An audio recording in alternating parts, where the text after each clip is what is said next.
Welcome back, my becoming circle. How are you guys today? Y'all like my little knots, my little space buns, because I can't have all the hair in my face. I hate it. Even though it's not that long, but like that little tickling that is doing on my forehead, I cannot take it. So I put it up into little space buns. I definitely have my lashes on today. Like, your girl was looking beautiful, just like you. But hello, becoming. How are you? Comment below. Let me know, how's your journey going. How are you feeling today, right now, in this moment as you're watching this? Comment below and let me know. Also, if you're new here, because I do see the becoming circle is growing and I am loving it. Like, thank you for subscribing. Thank you for tuning in. Thank you for taking that step for you and becoming your best self. Like, I love it that the becoming circle is growing. So let's welcome the newcomers. Welcome, my new becoming circle people. I love you guys so much.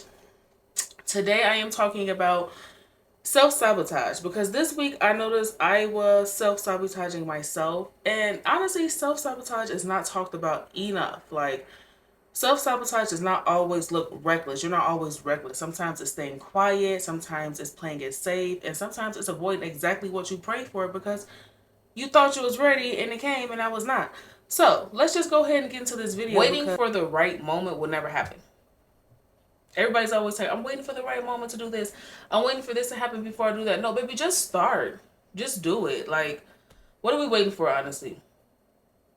To put on this facade? To show the world? No, you are better accepted if you're being your true, authentic self.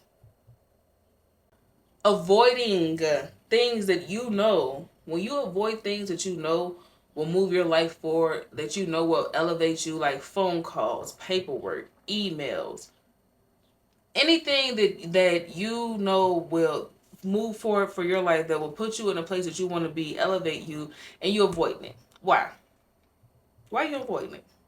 Like, for me, I do nails, and I avoid almost every client or potential client that wants to get their nails done.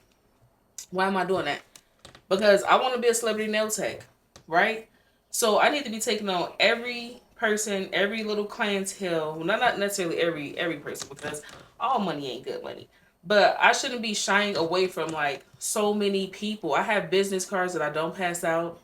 I have my few little clientele that do, but like, oh, can I give them your booking site, or can I give them like your information to book with you? And I'm like, no. Why am I shying away from something that I know will push my life forward, that will elevate me to eventually get into where I want to go? Because I'm scared? Because I don't think my nails are as good? Because I'm definitely a perfectionist and I'm hard on myself?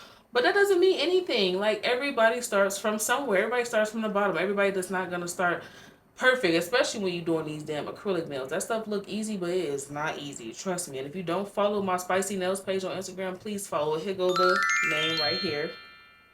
Follow me on Spicy Nails. When you talk yourself out of a compliment or an opportunity, like, talking yourself out of a compliment or opportunity is so crazy. That is so wild, because like, I do that every time somebody be like, oh, you look pretty today. I instantly go be like, oh, you think so? You don't think? Like, I point out what I see, the flaws I see in myself, or what I felt insecure about, and I'm just like, like, no, you're pretty. Or somebody like, you're pretty, or thank you for this. I'll be like, no, thank you for having me. Or no, like, you're pretty, this is pretty. Like, I always deflect the compliment, or I always shy away from my opportunity. Like, I've had so many opportunities to do nails, because I really want to do nails, y'all. I really want to be a nail tech, a celebrity nail tech, a well-known nail tech in general, but I really want to be a celebrity nail tech. But I shy away from opportunities for my nails. I shy away from opportunities, like, in general, from doing like certain content things. I shy away from it. And it's just like, why am I shying away from things that I'm praying for, things that I said I was ready for, things that I truly want to do in life? Because it's uncomfortable. It's making me uncomfortable, because it's outside of my comfort zone, because it's outside of the norm that I like. This is the opportunity that you prayed for God for. Maybe it didn't show up in the way that you wanted it to show up, but it's still the same opportunity that you wanted. Maybe it came sooner than you thought it was going to happen, but when you pray, you have that relationship with God, God is going to move things for you and make it happen. You told him you was ready, and now the opportunity came, and now I'm shying away from it. No, we are not. Like, we are stopping this self-sabotage. By the end of 2025, we are no longer self-sabotaging our self-becoming circle. And actually, that's too far away. By the end of this month, by the end of July, we are no longer self-sabotaging. Like, no. Saying you're tired when and actually you're afraid. I do that a lot.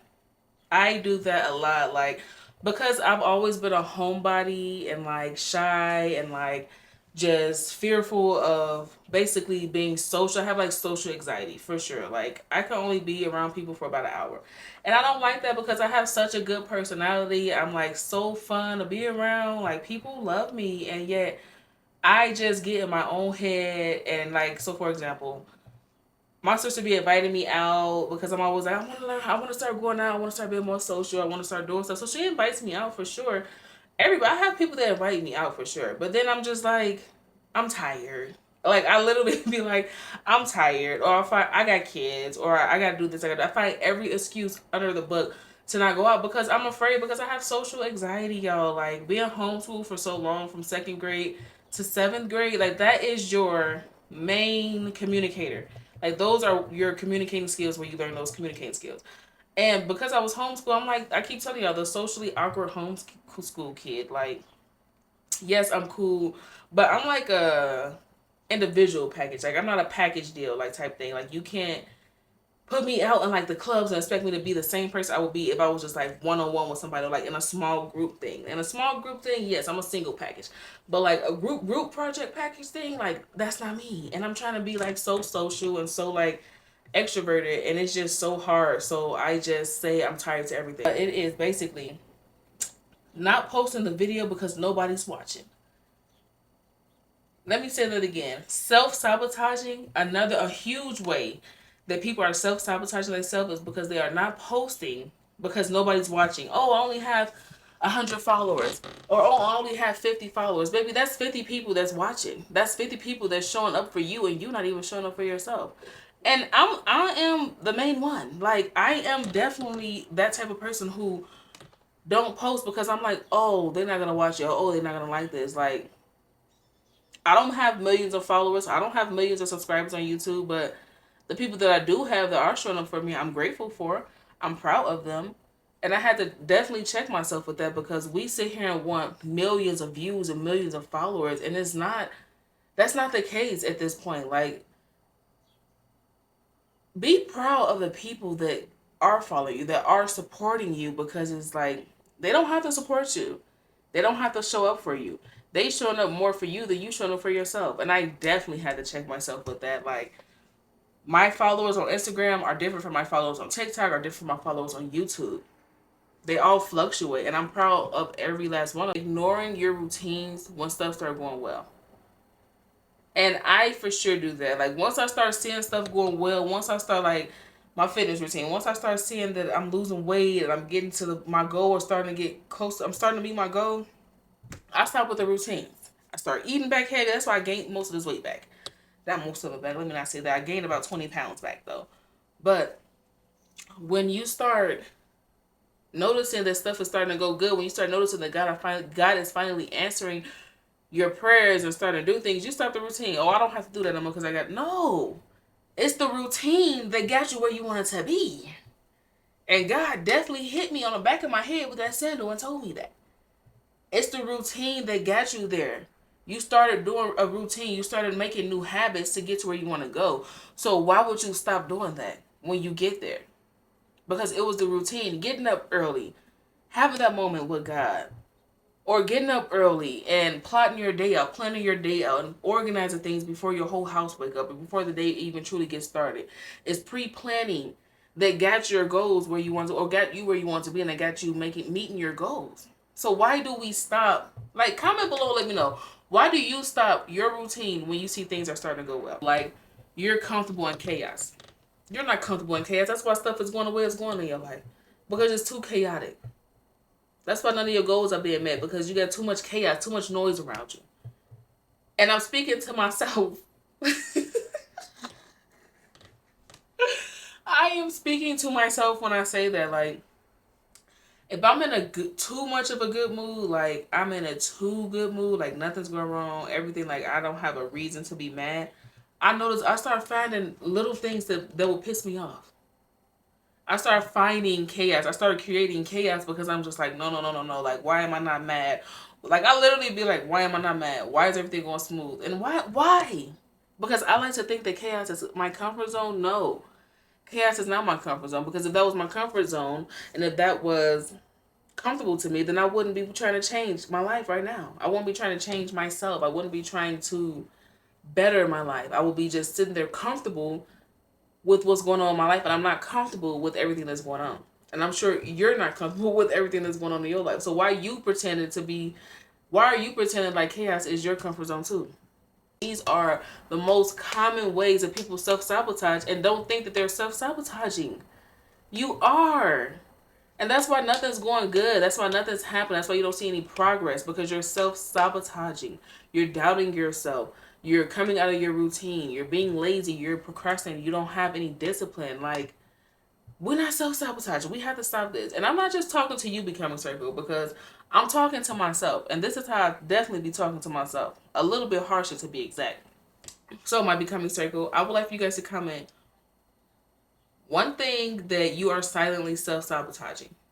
Comment one way that you are silently self-sabotaging yourself. And remember, this is no shame.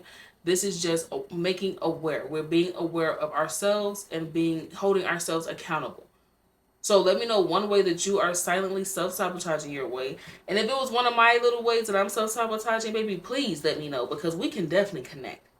Definitely connect. And if you are not in the Becoming Circle Patreon, you need to join the Patreon. You get exclusive bonus content. You get more personal intake on my personal life, and you get to see me navigate my life, my world throughout the week. Not necessarily me just sitting here and explaining to you how my week went. You get to actually see how my week's going and how I am navigating through not self-sabotaging and all the other videos I made and all the other reasons and stuff. So I like to think that it's also a community. We have a private group chat, and it's just a more private, intimate community for us to grow, for us to learn one another, for us to support each other, and just bounce ideas off each other's head on how we can become our best self. So if you have not joined the Patreon, please join Becoming Imani Patreon. And baby, follow us on social media. Connect with us on Instagram, TikTok,